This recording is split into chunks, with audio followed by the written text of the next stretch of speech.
Heritage board Haryana के उपाध्यक्ष धूमन सिंह किरमच ने कहा कि उपखंड पिहोवा में 27 से 29 मार्च 2025 तक लगने वाले चैत्र 14 मेले के लिए श्रद्धालुओं का आगमन प्रारंभ हो चुका है। उन्होंने श्रद्धालुओं का स्वागत करते हुए कहा कि मेले में श्रद्धालुओं के लिए सभी प्रकार की व्यवस्थाएं मुकम्मल कर दी गई हैं। धूमन सिंह किरमच मंगलवार को सरस्वती तीर्थ पर सभी तैयारियों का जायजा लेने पहुंचे। इस मौके पर उनके साथ नगर पालिका चेयरमैन आशीष चक्रपाणी भी मौजूद रहे। उपाध्यक्ष धूमन सिंह किरमच ने कहा कि उपमंडल पिहोवा में हर वर्ष चैत्र 14 मेले का आयोजन किया जाता है, जिसमें देश के कोने कोने से श्रद्धालु यहां पहुंच कर पूजा अर्चना करवाते हैं। ये मेला विश्व स्तर का मेला होता है तथा एकादशी से लेकर अमावस तक लाखों की संख्या में श्रद्धालु मेले में पहुंचते हैं। उन्होंने कहा कि चैत्र 14 मेला 27 से 29 मार्च 2025 तक आयोजित किया जाएगा, लेकिन सरस्वती तट पर लोगों का आवागमन पहले ही शुरू हो जाता है। ऐसे में बाहर से आने वाले श्रद्धालुओं के लिए स्थानीय प्रशासन द्वारा सभी इंतजाम पूरे कर लिए गए हैं। भारी संख्या में पुलिस बल तैनात करके तथा शहर के कोने कोने में सीसीटीवी कैमरों के साथ सुरक्षा व्यवस्था को और अधिकता से सुदृढ़ किया गया है।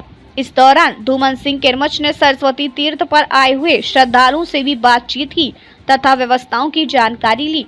इस पर श्रद्धालु ने कहा कि उन्हें सरस्वती तीर्थ पर आकर किसी प्रकार की परेशानी नहीं हो रही है। उन्होंने कहा कि उपमंडल पिहोवा में चैत्र 14 मेले के अवसर हरियाणा, पंजाब, चंडीगढ़, हिमाचल व यूपी और दिल्ली सहित देश विदेश से श्रद्धालु मेले में पहुंचकर पूजा अर्चना करवाते हैं। मेले में सुरक्षा, सफाई एवं पेयजल की विशेष व्यवस्था की गई है ताकि किसी भी श्रद्धालु को कोई समस्या का सामना न करना पड़े। शहर के सौंदर्यीकरण पर भी विशेष कार्य किया जा रहा है ताकि बाहर से आने वाले लोगों को भी आकर्षित महसूस हो। उन्होंने कहा कि चैत्र 14 मेले में सरस्वती हेरिटेज बोर्ड द्वारा सरस्वती धरोहर पर आधारित प्रदर्शनी भी लगाई जाएगी, जो सरस्वती तीर्थ पर लगाई जाएगी। इस प्रदर्शनी के माध्यम से मेले में आने वाले लोगों को सरस्वती के बारे में पूर्ण जानकारी मिलेगी। मेले में 60 से अधिक धार्मिक व सामाजिक संस्थाओं द्वारा भंडारे लगाए जाएंगे, जिसमें बाहर से आने वाले श्रद्धालु भी शामिल हैं। ये भंडारे चैत्र 14 मेले के तीनों दिन चलेंगे। इससे पहले धूमन सिंह किरमच ने एसडीएम कार्यालय पिहोवा में एसडीएम कपिल कुमार के साथ बैठक में चैत्र 14 मेले के बारे में पूर्ण जानकारी ली। एसडीएम कपिल कुमार ने जानकारी देते हुए कहा कि चैत्र 14 मेले को लेकर सभी तैयारियां पूर्ण कर ली गई हैं। यदि कहीं कोई खामी पाई जाती है तो उसे तुरंत प्रभाव से दुरुस्त करवाया जाता है। उन्होंने सरस्वती हेरिटेज बोर्ड के उपाध्यक्ष धूमन सिंह किरमच को जानकारी देते हुए कहा कि प्रांचीय तीर्थ से लेकर ब्रह्मजोनी तीर्थ पर सफाई व्यवस्था व लाइटिंग का कार्य पूरा कर लिया गया है। श्रद्धालुओं के लिए पीने के स्वच्छ पानी की व्यवस्था कर दी गई है। इसके अतिरिक्त सुरक्षा हेतु सीसीटीवी कैमरों, भारी पुलिस बल तथा पार्किंग की भी व्यवस्था की गई है। इस मौके पर बाल भवन में सूचना प्रसारण केंद्र बनाया जाएगा, जिसमें मेले से संबंधित जरूरी सूचनाएं दी जाएंगी। इस अवसर पर नगर पालिका चेयरमैन आशीष चक्रपाणी, केडीबी सदस्य युधिष्ठिर बहल, रामधारी शर्मा, रघुविंद्र मोरथली, मंडल अध्यक्ष प्रिंस मंगला, हानु चक्रपाणी, अभिजीत वसान, पुरोहित विनोद पंचौली, सुखवीर ईशाक मंडल अध्यक्ष, बाबूराम सारसा मंडल अध्यक्ष, सचिव नगर पालिका मोहनलाल सहित विभिन्न विभागों के अधिकारी उपस्थित थे।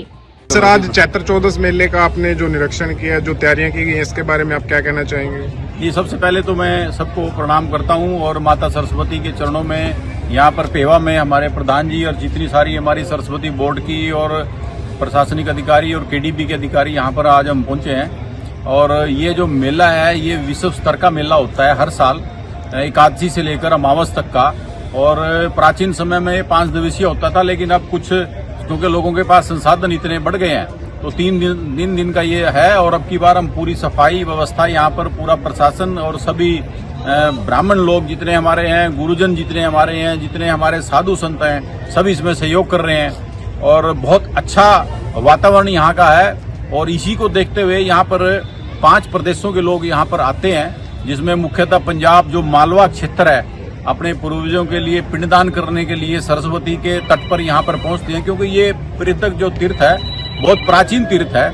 इसकी जो मान्यता है वो इतनी बड़ी मान्यता है कि बहुत लोग दूर दूर से 5 से 6 प्रदेशों के लोग यहाँ पर, जिसमें हरियाणा हो गया, पंजाब हो गया, हिमाचल हो गया, जम्मू कश्मीर हो गया, यूपी भी हो गया, इसमें दिल्ली और राजस्थान तक के लोग भी यहाँ पृथक तीर्थ पर पिंडदान के लिए यहाँ पर आते हैं और अपने शांति के लिए भी, घर आचमन के लिए भी, परिवार में सुख शांति रही, ऐसा माँ सरस्वती की यहाँ पर सेवा करने के लिए सभी लोग आते हैं। तो इसकी तैयारियों को लेकर आज हम यहाँ पर पहुंचे हैं और हम